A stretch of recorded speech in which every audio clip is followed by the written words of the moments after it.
میتونن خودشان دولت خود را انتخاب کنند. از کامران ماتین استاد فیلم روابط میگیره. بین‌الملل پرسیدیم که تفکیک میان اسرائیل و یهودیان از سوی آقای خامنه‌ای آیا یک عقب‌نشینی از مواضع ایران در قبال اسرائیل محسوب می‌شود؟ میشه گفت یک نوع عقب‌نشینی هست، چون چند سال پیش وقتی که اسفندیار رحیم مشرعی از مشاور نزدیک احمدی نژاد اون موقع که رئیس جمهور بودن گفته بود که ما باید با مردم اسرائیل دوست باشیم و اینها، آقای خامنه‌ای برگشتن اون موقع گفتن که نه، این مردمی که اونجا هستن اینا در واقع کسایی هستن که اموال و زمین‌های فلسطینیان رو غصب کردن، یعنی به نوعی جمعیت عادی اسرائیل رو هم بالاخره مقصر می‌دونست در مسئله فلسطین. اگر با اون مثلا اظهارات در واقع مقایسه بکنیم، بله این اظهارات امروز که به طور آشکار تفکیک می‌کنه بین دولت اسرائیل و مردم یهود، خب یک نوع در واقع عقب نشینی یا تعدیل موضع قطعا محسوب میشه. بله. برای بیننده ایران اینترنشنال هستید دوباره داشته باشیم. افزایش بهای بنزین در ایران سهمیه 1.5 برابر آزاد، 3 برابر روحانی میگوید هدف حمایت از اقشار ضعیف است. نابودی اسرائیل به معنای محو یهودیان نیست. ببخشید کاغذه به کاغذ دومین جلسه تحقیقات علنی دستم رئیس این میگیرم تو دستم این شما آمریکا در اوکراین شهادت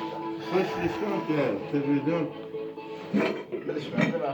حالا بیننده خبرهای ورزشی باشید با همکارم مهسا. ممنون فریبا، خوش اومدین به این بخش از خبرهای ورزشی. شهرخودرو در دیدار موفقه از هفته هشتم لیگ برتر فوتبال ایران به برتری رسید. در ادامه این مسابقات امروز شهرخودرو در مشهد میزبان گلگهر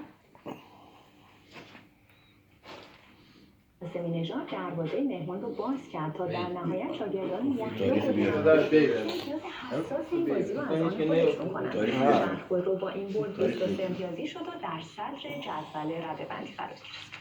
نوش حاجی معلوم نیست. ایرانوند سردار آزمون و کتایون خسرویار نامزد جوایز بهترین های فوتبال سال 2019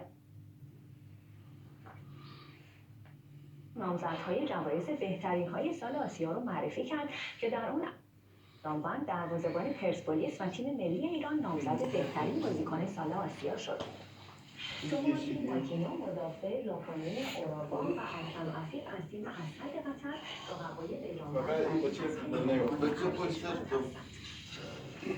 همچنین ایران در بخش انتخاب بهترین سال آسیا نامزد برای دریافت جایزه داره.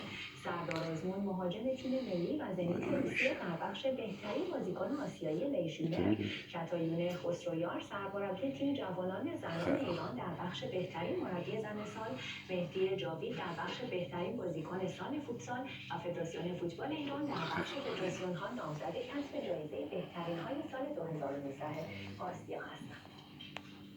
هفته ششم لیگ برتر فوتبال زنان ایران با پیروزی تیم‌های شهرداری بم و آذرخش کردستان به پایان رسید.